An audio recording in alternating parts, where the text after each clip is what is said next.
Islamic, Urdu, Beta, like, share, comment, subscribe. نحمده ونصلي على رسوله الكريم اما بعد بسم اللہ الرحمن الرحیم۔ حج کے متعلق بہت سے رسائل علماء نے لکھے ہیں، جن میں تفصیلی طور پر حج کے آداب اور ہر رکن کے آداب ذکر کیے ہیں۔ یہ سفر ساری عمر میں اکثر ایک ہی مرتبہ ہوتا ہے، اس لیے مناسب ہے کہ جب سفر حج کا ارادہ ہو تو اس کے متعلق معتبر علماء کے متعدد رسائل منگوا کر ان کو بہت اہتمام سے 2-4 مرتبہ سفر سے پہلے مطالعہ کر لے، تاکہ یہ بڑی رقم جو اس سفر میں خرچ ہوتی ہے آداب کی رعایت کے ساتھ خرچ ہونے کی وجہ سے بہترین مصرف میں خرچ ہو۔ ایسا نہ ہو کہ جہالت اور ناواقفیت کی وجہ سے کوئی ایسی حرکت کر جائے جس سے حج بھی فاسد ہو جائے۔ سفر سے پہلے اگر ان رسائل کو چند مرتبہ مطالعہ کر لے گا تو مضامین سے ایک مناسبت پیدا ہو کر موقع پر اکثر باتیں یاد آتی رہیں گی، اور پھر ان رسائل کو سفر میں بھی ساتھ رکھے تاکہ ہر موقع پر اس جگہ کے احکام اور آداب دیکھے جا سکیں۔ اہل علم بھی ان سے مستغنی نہیں، درس کے وقت ان مسائل کو پڑھ لینے سے مستحضر نہیں ہوتے۔ اکثر دیکھا گیا کہ جو حضرات 2-3 حج کر چکے ہیں وہ حج کے مسائل میں اہل علم سے جن کا پہلا ہی حج ہو فوقیت لے جاتے ہیں۔ اس جگہ تمام آداب کا احاطہ مقصود نہیں ہے، وہ ہر جگہ کے علیحدہ ہے، مختصراً چند اہم امور کا ذکر کیا جاتا ہے۔ حق تعالی شانہ کا پاک ارشاد ہے وَتَزَوَّدُوا فَإِنَّ خَيْرَ الزَّادِ التَّقْوَىٰ، اور جب حج کا ارادہ کرو تو خرچ ضرور ساتھ لے لیا کرو، کیونکہ سب سے بڑی بات خرچ لینے میں بھیک مانگنے سے بچا رہنا ہے۔ فائدہ: اس آیت شریفہ میں سب سے اہم اور سب سے مقدم چیز کی طرف اشارہ فرمایا ہے، اور وہ یہ ہے کہ حج کو جانے کے وقت راستے کا خرچ ساتھ ہونا چاہیے۔ محض توکل پر چل دینا ہر شخص کا کام نہیں۔ احادیث میں کثرت سے یہ مضمون وارد ہوا ہے کہ بعض لوگ بغیر خرچ کے حج کو چل دیتے تھے اور کہتے تھے کہ ہم متوکل ہیں، پھر وہاں پہنچ کر لوگوں سے سوال کرتے تھے۔ اس پر یہ آیت شریفہ نازل ہوئی۔ ایک حدیث پاک میں ہے کہ بعض لوگ بغیر زاد راہ کے حج کو چل دیتے تھے اور کہتے تھے کہ جب ہم حج کو جاتے ہیں پھر بھی اللہ جل شانہ ہمیں نہ کھلائے گا۔ اس پر یہ آیت نازل ہوئی کہ زاد راہ لیا کرو، بہترین زاد راہ وہ ہے جو تمہارے چہروں کو لوگوں کے سامنے ہونے سے روک دے، یعنی لوگوں سے سوال کی ذلت سے روک دے۔ یہاں ایک اہم بات یہ قابل سمجھنے کی ہے کہ توکل بہت اونچی اور اعلیٰ اور افضل صفت ہے، لیکن وہ زبانی چیز نہیں ہے بلکہ قلبی چیز ہے۔ جس کا دل اس قدر مطمئن ہو کہ اس کو اپنی جیب میں پیسہ ہونے پر اتنا اعتماد نہ ہو جتنا اللہ تعالیٰ کے خزانے میں ہونے پر اعتماد ہوتا ہے، اس کو توکل سزاوار ہے اور اس کی شان کے مناسب ہے، اور جس کو یہ درجہ حاصل نہ ہو اس کے لیے مناسب نہیں۔ یہاں 2 واقعے قابل غور ہیں۔ ایک حضرت ابوبکر صدیق رضی اللہ عنہ کا مشہور قصہ ہے کہ جب غزوہ تبوک کے وقت حضور اکرم صلی اللہ علیہ وسلم نے لوگوں سے چندے کی تحریک فرمائی تو حضرت ابوبکر صدیق رضی اللہ عنہ جو کچھ گھر میں تھا سب کچھ لے آئے، کچھ بھی گھر میں نہ چھوڑا۔ دوسرا واقعہ یہ ہے کہ ایک صاحب ایک انڈے کے بقدر سونے کی ڈلی لائے اور آقا کی خدمت میں پیش کر کے عرض کیا کہ یہ صدقہ ہے۔ میرے پاس اس کے سوا کچھ بھی نہیں۔ حضور اکرم صلی اللہ علیہ وسلم نے اس طرف سے اعراض فرما لیا۔ وہ دوسری طرف کو سامنے حاضر ہوئے اور یہی عرض کیا۔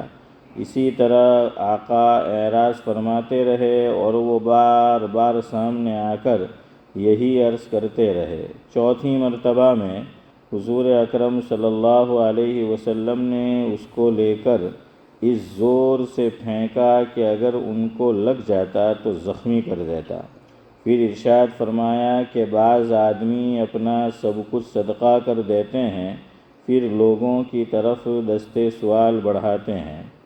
ان دو قصوں سے اس کا صحیح اندازہ ہو جاتا ہے کہ توکل کس حالت میں سزاوار ہے کہ جو شخص بالکل خالی ہاتھ ہو کر بھی نہ بے صبری کرے، نہ دل میں اللہ جل شانہ اور بندوں کی طرف سے شکوہ پیدا ہو، نہ لوگوں سے سوال کرے، اس کو یقیناً مناسب ہے، اور جو ایسا نہ ہو بلکہ دوسروں کے لیے بوجھ بنے اور بے صبری ناشکری میں مبتلا ہو، اس کے لیے ہرگز مناسب نہیں کہ بغیر زاد راہ کے محض توکل پر چل دے۔ الحج اشہر معلومات، یہ آیت شریفہ بھی آداب حج کے اہم ترین آداب کو شامل ہے۔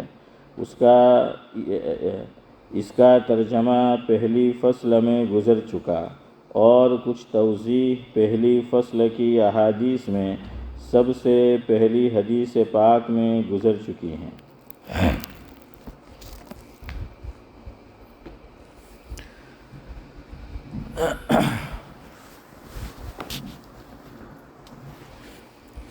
بزرگان محترم،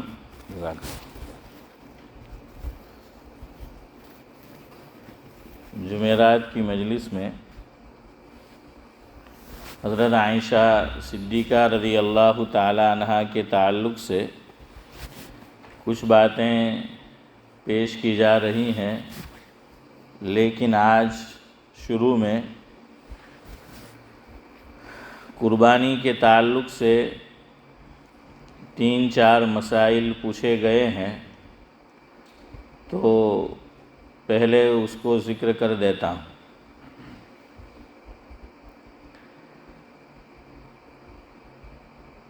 نفل قربانی کرنا۔ نفل قربانی یہ 2 طرح سے ہو سکتی ہے۔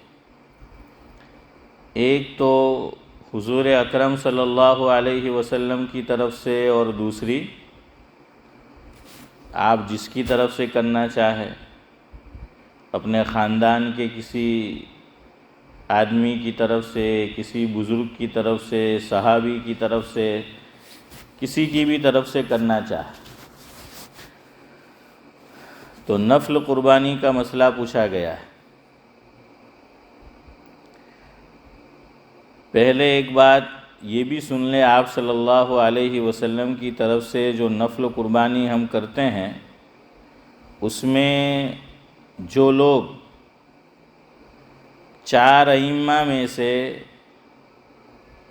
کسی ایک کا بھی وہ فالو نہیں کرتے، وہ اس بات کے قائل نہیں ہیں۔ وہ کہتے ہیں کہ آپ صلی اللہ علیہ وسلم کی طرف سے قربانی نہیں کی جا سکتی، اور ہم یہ کہتے ہیں کہ نہیں، آپ صلی اللہ علیہ وسلم کی طرف سے بھی قربانی کی جا سکتی ہے۔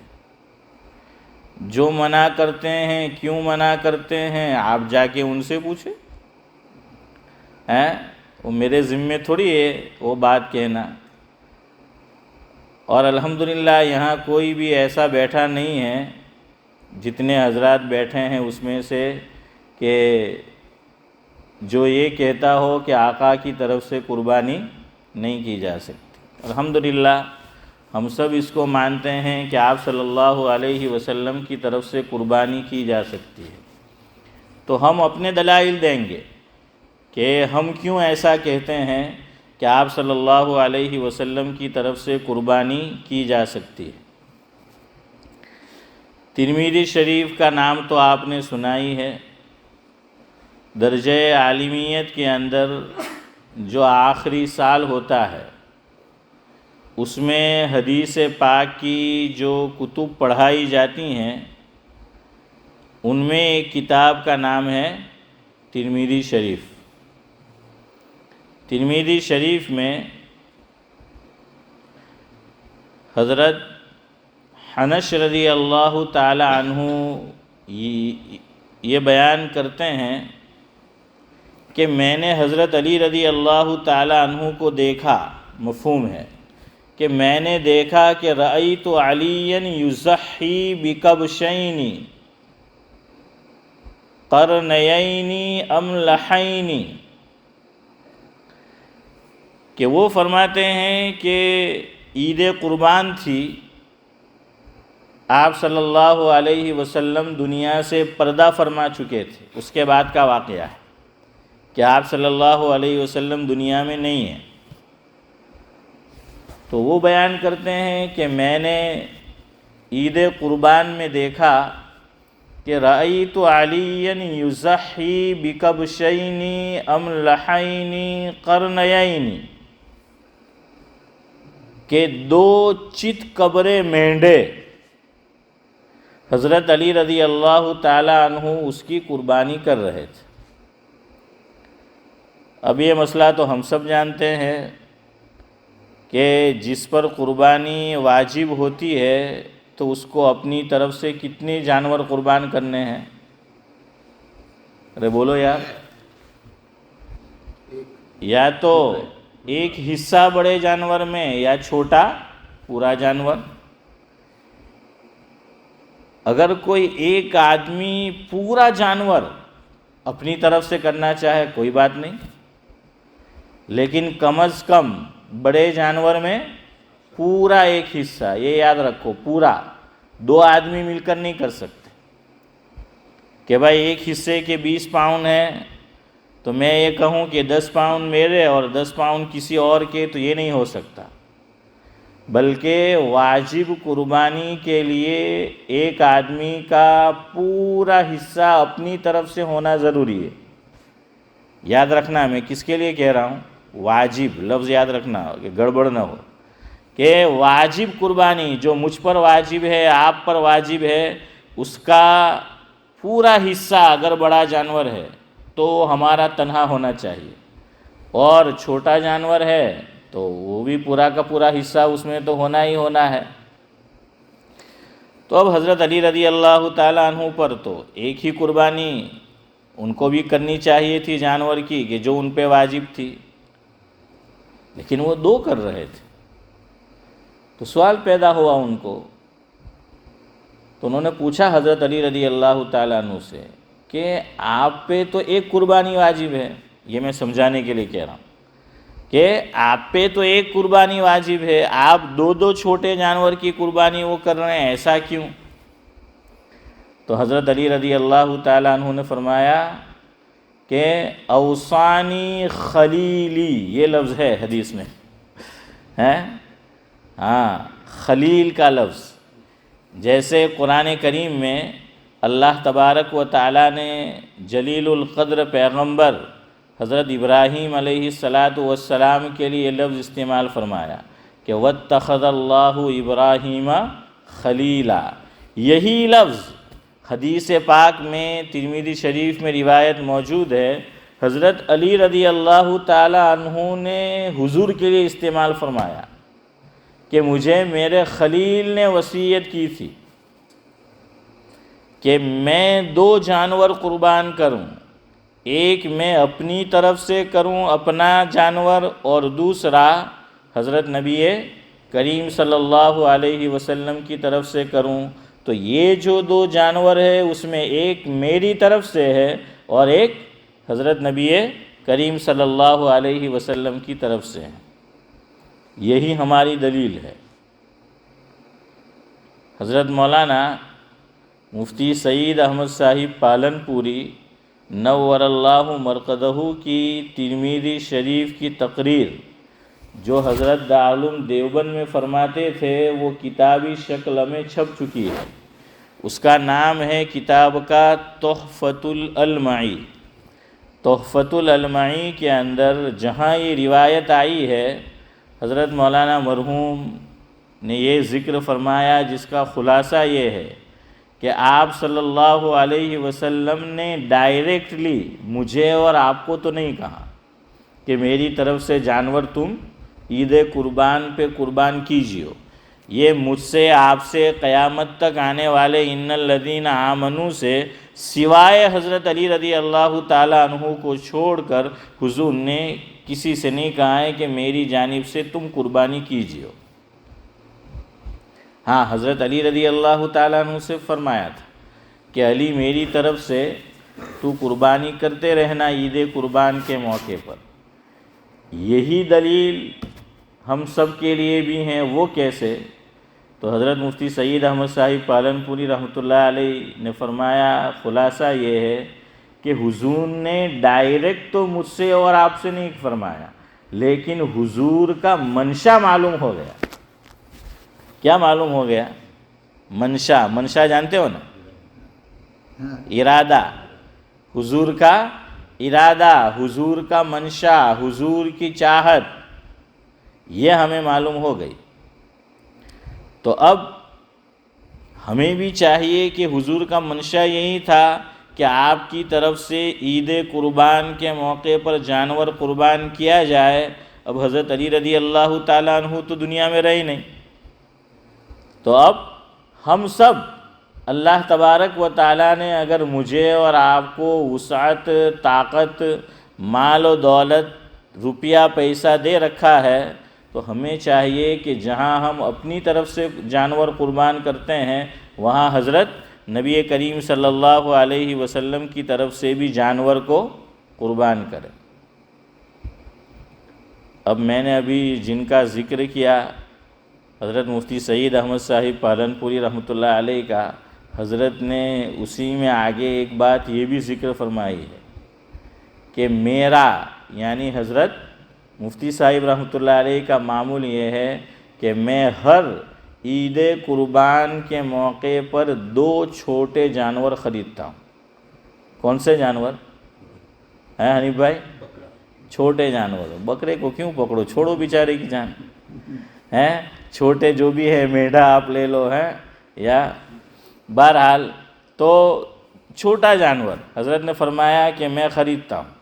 عام طور پر ہماری طرف بکرے ہی ملتے ہیں، بات صحیح ہے حنیف بھائی کی۔ تو اب حضرت فرماتے ہیں کہ میں 2 کام اور کرتا ہوں کہ 2 بکرے خریدے، 2 چھوٹے جانور خریدے، لیکن 2 کام جاوید بھائی میں اور کرتا ہوں، حضرت نے فرمایا۔ نمبر 1، جب جانور قربان کرنے کی باری آتی ہے تو پہلے جو جانور حضور صلی اللہ علیہ وسلم کی طرف سے قربان کرنا ہے اسے پہلے قربان کرتا ہوں۔ اپنی واجب قربانی پر حضور اکرم صلی اللہ علیہ وسلم کی نفل قربانی کو ترجیح دیتا ہوں۔ حالانکہ درجہ کس کا بڑا ہے؟ بولے نورانی بھائی کچھ نور ڈالے یار۔ واجب کا جو ہے وہ درجہ بڑا ہے اور یہ نفل ہے، لیکن سامنے شخصیت تو دیکھے کہ جن کی وجہ سے ہمیں ایمان ملا ہے اور جس کی وجہ سے ہمیں انشاءاللہ اللہ کا دیدار بھی نصیب ہوگا اور خود ان کی زیارت بھی اور جنت کی نعمتیں بھی۔ تو اس لیے یہ ادب ہے اور محبت ہے، اور شاعر کہتا ہے کہ محبت تجھے آداب محبت خود سکھا دے گی۔ شاعر نے کیا کہا کہ محبت تجھے آداب محبت خود سکھا دے گی۔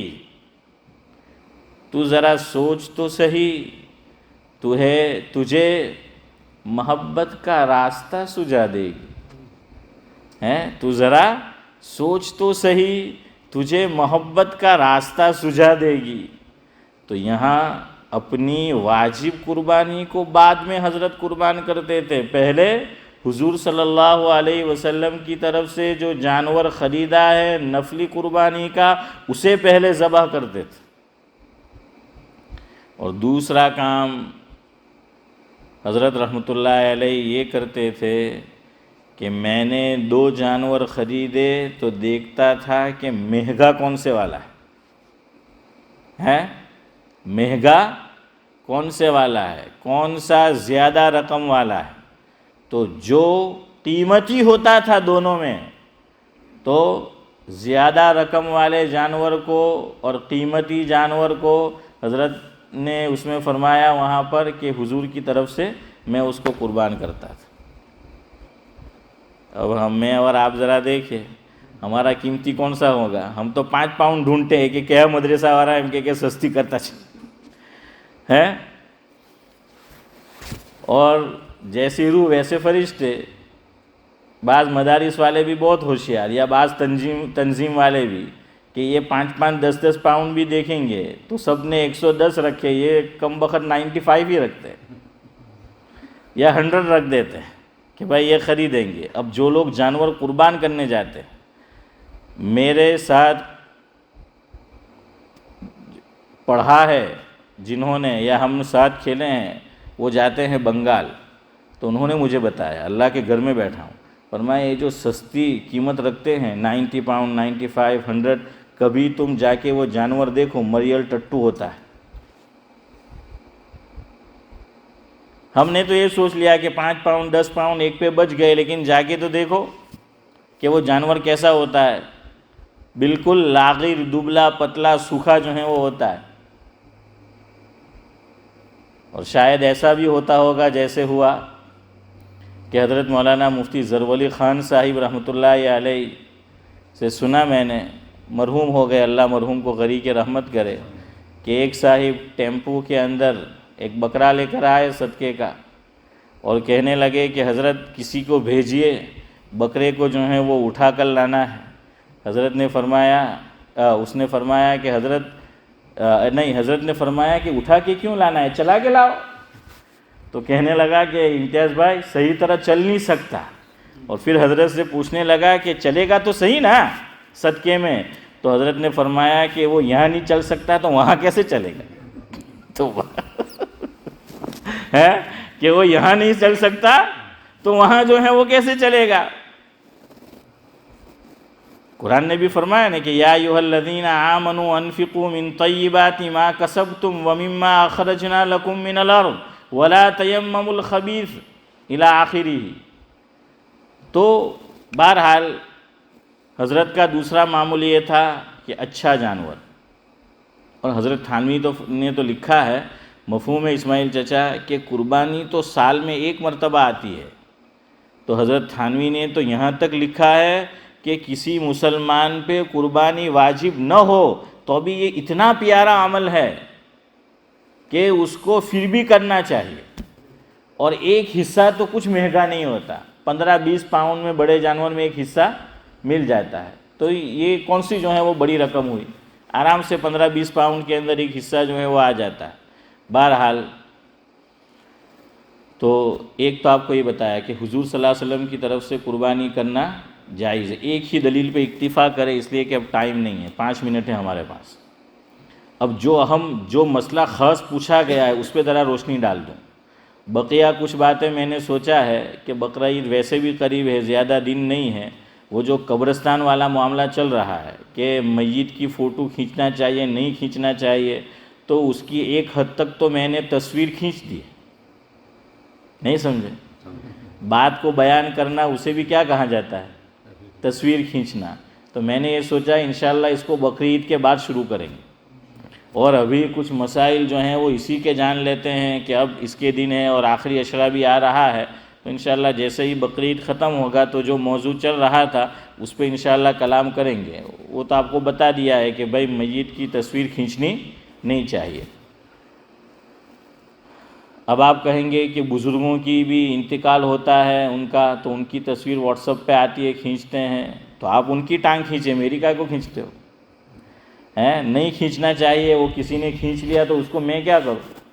نہیں کرنا چاہیے تھا. جو کرتا ہے وہ برا کرتا ہے. اب کوئی کرنے والے تو بہت کچھ کرتے ہیں، اس کو ہم کیا کریں؟ ہم تو آپ کو حکم بتلائیں گے کہ کیا کرنا ہے کیا نہیں کرنا ہے. اب ماننا نہ ماننا وہ آپ کا کام ہے. بہرحال سوال یہاں کیا آیا ہے، یہ مسئلہ پہلے نہیں اٹھا تھا، اخیری چند سالوں میں اس کی ضرورت پیش آئی ہے، خاص طور سے ہماری طرف۔ کیوں؟ بقرہ اب کٹتا نہیں ہے، اب بکرا کٹتا ہے، سمجھ لینا، ایک بقرہ ہے اور ایک بکرا ہے۔ اب بقرہ جو ہے وہ کٹتا نہیں ہے، کیوں نہیں وہ بھی آپ جانتے ہیں۔ وہ بقرہ کٹتا تھا تو سب کو، غریبوں کو بھی گوشت ملتا تھا، محلے والے کو، فیملی والے کو۔ اب بکرا اور بکری کٹتے ہیں تو ایک تو مہنگے بھی ہوتے ہیں اور گوشت بھی کم ہوتا ہے، تو اب کس کو دیں گے، کس کو جو ہے وہ نہیں دیں گے۔ اس لیے اب اس مسئلے کی ضرورت پیش آئی ہے تاکہ غریبوں کے گھر بھی اور گاؤں میں ہر مستحق کے گھر قربانی کا گوشت بھیجا جا سکے۔ اس لیے اب آپ ذرا غور کیجئے، یہ مسئلہ آخری 8-10 سال میں ہی پیش آیا، ورنہ یہ صورت آپ نے پہلے نہیں سنی ہوگی جو میں ذکر کرنے جا رہا ہوں۔ میرے گاؤں میں بھی ایسا ہوتا ہے اور کچھ اطراف کے گاؤں میں بھی ایسا ہو رہا ہے۔ تراج کا بھی مجھ سے ایک آدمی نے پوچھا تھا، وہاں بھی ایسا ہو رہا ہے، اور بھی دیگر جگہ پر۔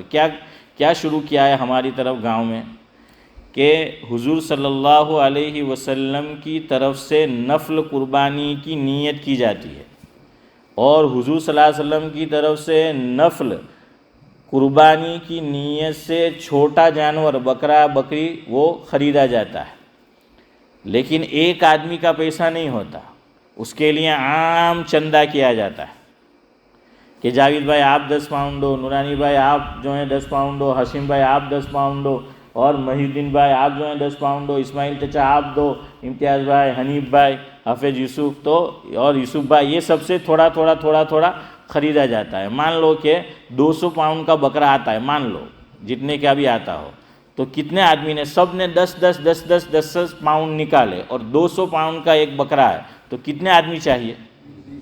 20 چاہیے نا، تو 20 آدمیوں سے 10 پاؤنڈ لیے گئے، اور وہ جو چھوٹا جانور ہے وہ کس کی طرف سے قربان کرتے ہیں؟ آپ صلی اللہ علیہ وسلم کی طرف سے۔ یہ ہے اب مسئلہ کہ بھائی چھوٹے جانور میں تو واجب قربانی کتنے آدمی کی طرف سے ہوتی ہے؟ ایک ہی آدمی کی طرف سے ہوتی ہے۔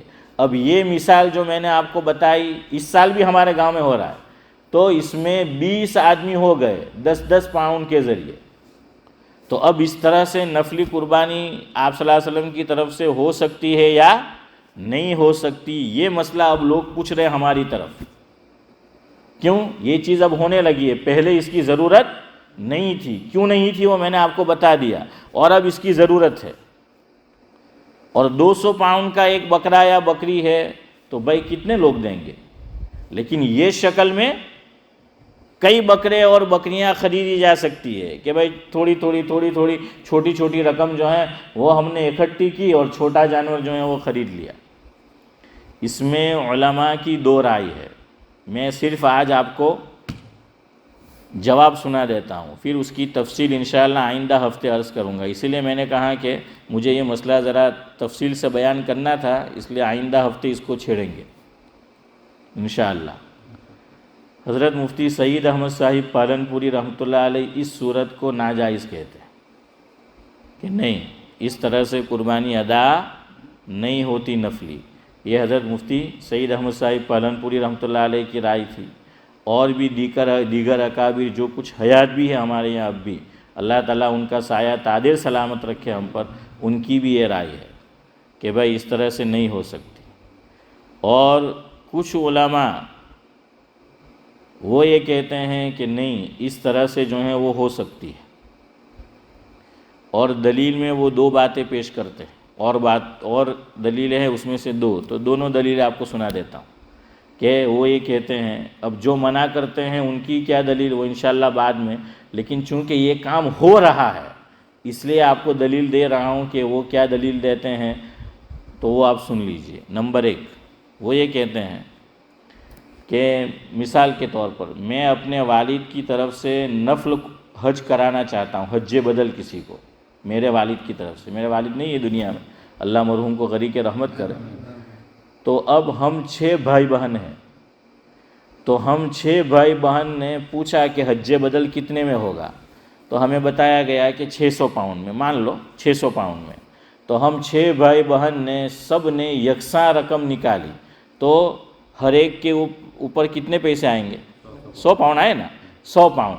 تو 6 ہم بھائی بہنوں نے مل کر 600 پاؤنڈ اکٹھے کیے اور دے دیا ایک صاحب کو کہ بھائی آپ حج بدل کر لیں. آپ کسی بھی مفتی صاحب کو جا کر پوچھئے، وہ آپ کو فتویٰ یہ دے گا کہ آپ کے والی کی طرف سے حج بدل ہو گیا، اور یہ نفلی حج ہے. اور کتنے آدمی نے پیسے دیے؟ 6 نے دیے نا، تو ہو گیا. ایک یہ دلیل. تو وہ بکرے والی مثال حضور صلی اللہ علیہ وسلم کی طرف سے 10 پاؤنڈ ہم نے شمار کیے، کتنے نے دیے؟ 20 نے دیے. تو یہاں حج ہو گیا تو وہاں قربانی ہو گئی. نمبر 1. نمبر 2، فتاوی شام میں ابن عابدین شامی نے، ابن عابدین علیہ الرحمہ نے ایک جزیہ لکھا ہے. وہ جزیہ یہ ہے، خلاصہ یہ ہے کہ ایک آدمی نے جس پہ قربانی واجب تھی، بڑے جانور میں ایک حصہ اپنا رکھا تھا اور بقرعید سے پہلے اس کا انتقال ہو گیا. اب انتقال اس کا ہو گیا اور اس نے وصیت نہیں کی تھی. وصیت کی ہو تو الگ مسئلہ ہے، یہاں سمجھانے کے لیے کہ وصیت نہیں کی، اور اب وہ بقرعید کے دن موجود بھی نہیں ہے تو اس پہ قربانی واجب بھی نہیں رہی. کیوں؟ قربانی واجب اس وقت ہوگی جب ہم ہوں گے اپنے مقام پر. اسی لیے مسافر پہ قربانی نہیں ہے. کیوں؟ وہ مسافر ہے. تو جب مسافر پہ نہیں ہے تو یہ تو آخرت کا مسافر ہے حنیف بھائی، یہ تو آخرت کا مسافر، تو اس پہ بھی نہیں. اب آپ یہ بھی جانتے ہیں، اور ایک مسئلہ یاد رکھو، مرنے والا مر جاتا ہے، انتقال کرنے والا آٹومیٹک اس کی آنکھ بند ہوئی کہ شریعت نے وارثین کے جو حصے متعین کیے ہیں وہ آٹومیٹک سب کے ہو گئے، چاہے ہم بعد میں تقسیم کریں. اس میں ساتھ میں بیٹھنا ضروری نہیں ہے کہ سب ساتھ میں بیٹھیں گے. تب مرنے کے ساتھ آنکھ بند ہوئی نہیں کہ سب کے حصے جو شریعت نے بتائے وہ اس کو مل گئے. اب کوئی نہیں دیتا جلدی، وہ الگ بات ہے، کوئی جلدی تقسیم نہیں کرتا، الگ بات ہے، لیکن مرتے ہی یہ حصے تو متعین ہیں. تو اب مرنے والے کے 6 بیٹے اور بیٹیاں 6 لے لے. تو اب یہ قربانی میں اس نے جو حصہ رکھا تھا، ابھی تو جانور قربان نہیں ہوا ہے اور اب یہ نفلی قربانی ہو گئی چونکہ اس نے وصیت بھی نہیں کی تھی. اس میں کس کا حصہ لگے گا؟ ارے بولو یار. سب کا حصہ لگے گا. جو 6 میں نے وارثین کا ہے سب کا حصہ لگے گا. اب علامہ شامی یہ لکھتے ہیں کہ یہ 6 کے 6 آدمیوں نے یوں کہا جو دوسرے 6 حصے بڑے جانور میں تھے ان سے کہ ہمارے والد تو نہیں رہے اور سب بالغ تھے، اور سب نے کہا کہ ہم نے نیت کی ہے کہ بھئی یہ نفل قربانی، چونکہ واجب تو رہی نہیں، وہ تو رہا نہیں اور اس نے وصیت بھی نہیں کی تھی، تو اب یہ آپ کر دیجئے، ہمیں پیسے نہیں چاہیے واپس، ہم سب کی طرف سے آپ کو اجازت ہے. یہ جانور کا ایک حصہ جو والد کی طرف سے قربان ہوگا واجب یا نفل؟ آپ کو پوچھ رہا ہوں. ہاں نفل. اور کتنے آدمیوں کی طرف سے ہو رہا ہے؟ 6 آدمیوں کی طرف سے، ہے نا. تو جب وہ صورت جائز ہے تو یہ صورت بھی جائز ہے. اب انشاءاللہ اس مجلس میں ہم ایک دوسرے کی صورت پیر کو دیکھیں. سبحان اللہ و بحمدہ، سبحانک اللہم و بحمدک، نشہد ان لا الہ الا